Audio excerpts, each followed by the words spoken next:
I still remember the morning it happened. The California sun streamed through my modest kitchen window as I made a pot of tea, steadying myself on the counter, as usual. I had grown used to the pain in my knees, but that day, something snapped. It was a sharp jolt, sudden and cruel. I collapsed, the teacup shattering on the tiles like the strength in my legs. The silence after the fall was louder than the crash itself. I lay there, helpless and humiliated, until my neighbor, Maria, heard my cry and called an ambulance. At the hospital in Santa Rosa, the doctor delivered the verdict with the kind of calm that made it worse. Severe joint degeneration. Years of overworking, standing for long shifts as a cleaner, had taken their toll. I would need a knee replacement if I wanted to walk without aid again. I asked how much it would cost. The answer made my chest tighten more than my legs ever had. It was more than I had. Much more. Back home, I stared at the unpaid bills piling up next to the kettle. My pension barely covered the basics. The operation was not just a medical need. It was a financial mountain I could not climb. I thought of my son, Jake. My pride. My only child. He had a good job in San Diego and a new wife, Rachel, who never liked me much, though I never knew why. Still, Jake always said he would be there for me when I needed him. So I called. Jake, love, I had a fall. They say I need surgery. It's going to be expensive. I don't know how I'm going to afford it. There was a long pause on the other end of the line. That's really unfortunate, Mum, he said. Let me talk to Rachel and see what we can do. It was not what I expected. I had raised him better than that. My voice shook as I thanked him, unsure if the tears were from the pain or from something far deeper. 3 days passed. No word. Then I saw it. A photo on Rachel's social media. Her mother, Mrs. Monroe, smiling smugly with her new nose and lifted jawline. The caption read, "Mom's transformation gift from us. You deserve it, Queen." I stared at the screen, feeling something cold rise in my chest. I zoomed in, searching for a mistake. But there was no mistake. The money that could have helped me walk again had bought someone else a prettier face. The night after seeing the photo, I could not sleep. The ticking of the old clock on the living room wall echoed like a hammer in my skull. My thoughts kept circling around the same question. Why? Why would my own son prioritize a cosmetic whim over his mother's ability to walk? I had never asked Jake for much. I never even let him see how poor things had got after his father died. I worked every job I could to keep a roof over our heads and make sure he never missed a school trip, a birthday cake, or even a single meal. But now I sat there in my cold little flat, legs swollen and useless, while his wife's mother showed off a new face on the internet like it was a prize she had won. And Jake, silent. Not even a call. I tried to convince myself that maybe he did not know. Maybe Rachel had done it behind his back. I clung to that hope like it was a rope keeping me from sinking. So I called again. Rachel answered. "Hello, Linda," she said. Her voice was cold, clipped, the kind that made you feel small without needing to say anything cruel. "Hi, Rachel. Is Jake around? I really need to speak to him." There was a pause. "He's busy with work. Can I pass on a message?" I hesitated. Then I said it. "I saw the photo of your mom. I was just wondering, did Jake know you were going to use that money for her surgery? Only I thought he was going to help me with my operation." Rachel laughed. Not a kind laugh. The sort of laugh you might hear in a film where the villain finally reveals their plan. "Oh, Linda," she said sweetly. "Jake did what was right. My mom needed that confidence boost. You've had your life. It's time to let others enjoy theirs." Before I could respond, the line went dead. I stared at the phone in my hand, stunned. There was no mistake now. It had been a choice. A deliberate one. Something inside me shifted. The pain in my knees no longer seemed as sharp as the betrayal in my chest. It burned low, slow, and quiet like embers under ash. I did not scream. I did not cry. But I made a promise to myself in that moment. If they had written me off, I would show them what that really meant. The next morning, I got up, pushed myself into my chair, and wheeled into the sunlit kitchen. I opened my old biscuit tin where I kept some emergency cash, years of saving coins, forgotten notes. It was barely enough for a deposit at the private clinic. But it would be enough to begin. They might have turned their backs on me. But I was not done. Not by a long shot.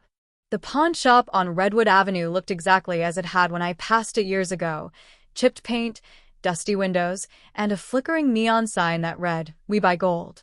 I had never stepped inside before. Never thought I would. But today was different. I stood outside for a full minute, clutching the small velvet pouch inside my coat. Inside it was the only piece of jewelry I had kept since Tom passed, my wedding ring. A modest ruby set in faded silver. It wasn't worth much to anyone else, but to me, it held the weight of 32 years of shared laughter, silence, struggle, and love. I inhaled deeply, then pushed open the door. A tired bell jingled overhead. The man behind the counter barely glanced up. He looked about mid-50s, thick glasses perched on a crooked nose, and wore a shirt that had lost all shape. The shop smelled faintly of old wood and forgotten stories. "Morning," he said. "I'd like to pawn something," I replied quietly, placing the pouch on the counter. He opened it, peered inside, then held the ring up to the light. Beautiful stone. Older cut. Not much resale value, but clean silver. Sentimental? Yes. Need a loan, or are you selling outright? Just a loan. I need to put down a deposit at the California Ortho Clinic for a knee operation. This is all I've got left to offer. He nodded. No judgment, just the slight tightening of his lips that told me he understood more than he said. He tapped away at his keyboard, then slid a slip and a small envelope across to me. $250. I'll hold it for 60 days. No interest if you return within 30. I nodded, silently. As I took the money, I looked at the ring one more time before he placed it in a small envelope and sealed it. I didn't cry. I didn't even flinch. Because dignity, I had learned, didn't come from what you kept. Sometimes it came from what you gave up and why. With the money tucked into my coat, I went straight to the clinic. The receptionist recognized me. Her tone softened when I told her I had the deposit. "We'll schedule you for surgery in 6 weeks," she said. "You'll need to come in next week for the pre-op evaluation." 6 weeks. I nodded, numb, but breathing a little easier. That night, I lay in bed staring at the ceiling. My finger felt bare without the ring, but for the first time in months, I felt like I was moving forward. Slowly, painfully, but forward. And I promised myself this. I would heal. Not just my knees, but all the parts of me that had bent for too long without ever breaking. The day of the wedding arrived like a whisper that turned into a storm. I had spent the morning pacing the apartment, brushing imaginary lint off my blouse, checking the clock every 5 minutes. My legs ached, but I ignored it. This was my son's wedding day. I had imagined it countless times over the years, only I never imagined arriving alone in a borrowed dress with a surgical date penciled into my calendar. The ceremony was being held at a vineyard in Santa Rosa. That alone told me everything I needed to know. Elegant, distant, expensive. The kind of place you book when appearances matter more than presence. I paid for a taxi there. Public transport wasn't an option, not with my knees. The ride cost more than I dared to admit, and the driver offered no help as I stepped out with my cane and a paper bag holding my low-heeled shoes. Everything looked perfect. Rows of white chairs. An arch wrapped in roses. People in fine dresses sipping wine in the June sun. I searched for my son, heart racing, breath shallow. And then I saw him, Ryan, tall, striking in his suit, laughing with friends near the arch. He looked happy. He looked like someone else's child. I stepped forward, gripping my bag tightly. A man in a dark uniform stopped me. "Sorry, miss. Family only beyond this point." I blinked, confused. "I'm the groom's mother." He frowned, checked a list on a clipboard. "Your name?" I gave it. He looked again. "Sorry. You're not on the approved list for this section." I laughed, not because it was funny, but because it was unreal. "You must be mistaken. I raised that boy. I sacrificed for him. I pawned my ring to help pay for this day." The guard looked uncomfortable. "I understand. But I was given specific instructions. No exceptions." I could see Ryan from where I stood. He glanced over once, saw me. I was sure of it, then turned back to his group as if he hadn't. That was the moment the air went out of me. My knees nearly buckled. The man beside me asked if I needed a seat, but I shook my head. I just stood there, stunned. They ushered people in. The ceremony began, and I watched it from the outer rows, behind the people who were approved. I saw him kiss his bride. I clapped with hands that trembled. But inside, something had shattered beyond repair. He hadn't just forgotten me. He had erased me. The days after the wedding were heavy with silence. I returned home alone, the echoes of laughter and music still faint in my ears. The envelope with the pawnshop receipt sat on the kitchen table like a silent witness to everything I had sacrificed. The house felt emptier than ever. Walls that once held memories now seemed to watch me with cold indifference. I tried to call Ryan, hoping for a word, an explanation, anything. But his phone went straight to voicemail. I sat by the window, watching the sun dip below the hills of Sonoma, wondering when the distance between us had grown so vast. Was it the new life he built? The new family? Or was it me? Too broken, too inconvenient? The nights were hardest. I'd lie awake, my mind racing through all the moments I wished I could rewind or change. But no matter how far I traveled in my thoughts, the present always brought me back to this quiet, aching loneliness. Yet, amid the silence, a small voice inside me whispered one truth, that I was still here, still breathing, still fighting. I began to look beyond the hurt, searching for a reason to keep moving forward. Because sometimes, the loudest silence demands the strongest courage. Just when the weight of loneliness seemed unbearable, an unexpected knock came at my door one chilly evening. It was Maria, my neighbor from down the street, a kind woman with a warm smile and eyes that seemed to understand every unspoken pain. "I heard about the wedding," she said softly, stepping inside without waiting for an invitation. "I can't imagine how hard this must be for you." I nodded, swallowing the lump in my throat. It's like I'm invisible to him now. Maria took my hand gently. "You're not invisible to me, and you don't have to face this alone." Over the next few weeks, Maria became my lifeline. She cooked meals, drove me to appointments, and reminded me of the strength I'd forgotten I had. More than that, she listened, really listened, without judgment or pity. One afternoon, as we sat in her sunlit kitchen, Maria handed me a small envelope. "I want you to have this," she said. "It's not much, but maybe it can help with some of the things you need." Tears pricked my eyes. For the first time in months, I felt seen, supported, and maybe, just maybe, a little hopeful. Sometimes, the kindness of strangers can be the light we need to find our way back from the darkest places. The morning of my surgery dawned gray and quiet, but inside the hospital room, there was a storm of nerves and hope swirling in my chest. The California Ortho Clinic was everything I had expected, sterile, busy, yet filled with people dedicated to healing. As the nurses prepared me for the operation, I held Maria's hand tightly. Her presence calmed the jittery thoughts racing through my mind.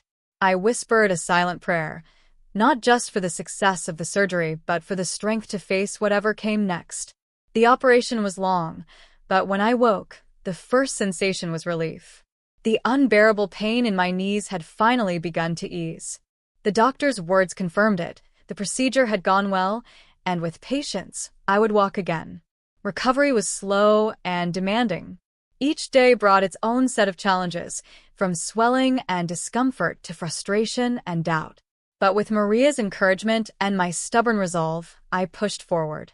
I learned that healing wasn't just about fixing what was broken physically. It was about mending the parts of your soul that had been left aching in silence. By the time I took my first unassisted steps, I knew I was reclaiming more than just my mobility. I was reclaiming my life. Several weeks after my operation, as I was slowly regaining strength, a knock on the door startled me. It was Ryan. I hadn't expected him, not after the way things ended at the wedding. He stood awkwardly on the doorstep, his usual confident smile replaced by something uncertain. I invited him in, curious but guarded. He avoided my eyes as he spoke. "Mom, I wanted to apologize for everything. The wedding, the distance. I didn't mean to hurt you. I listened quietly, the words stirring a mixture of relief and lingering pain. Apologies were a start, but the wounds ran deeper than a single day's mistake. Still, I wanted to believe that maybe, just maybe, this was a beginning, a fragile thread to rebuild what we had lost. That visit left me with more questions than answers, but also with a glimmer of something I hadn't felt in a long time: hope. After Ryan's visit, the silence in the house felt different, less heavy, but still cautious. We began to speak more often, initially about small things, like my progress after surgery or his work at the tech company. Every conversation felt like walking on thin ice, unsure when it might crack. He invited me to join a family dinner one evening. It wasn't the wedding, but it was a start. The gathering was awkward at first. Smiles were tentative, and conversations carefully measured. Yet beneath the surface, I sensed a longing to heal the fractures time had deepened. I watched Ryan with his new wife, seeing glimpses of the boy he once was: kind, loving, and eager to please. It was a reminder that despite the pain, family ties are complicated and resilient. Slowly, I allowed myself to hope for a future where we could create new memories, even if the past remained a shadow. Months passed, and though the path was far from smooth, I found a new rhythm in my life. My knees grew stronger, and so did I. I began volunteering at a local community center, offering support to others facing health challenges. Sharing my story became a way to heal wounds I hadn't realized were still open. Ryan and I were still rebuilding, but I no longer felt defined by his rejection or the pain of that wedding day. Instead, I found strength in my resilience, in the love from friends like Maria, and in the quiet determination to live on my own terms. The ring I had pawned may have been lost, but what it symbolized, my dignity, sacrifice, and hope, lived on inside me. It reminded me that sometimes, the hardest journeys lead to the most unexpected and powerful transformations. And in that, I found peace.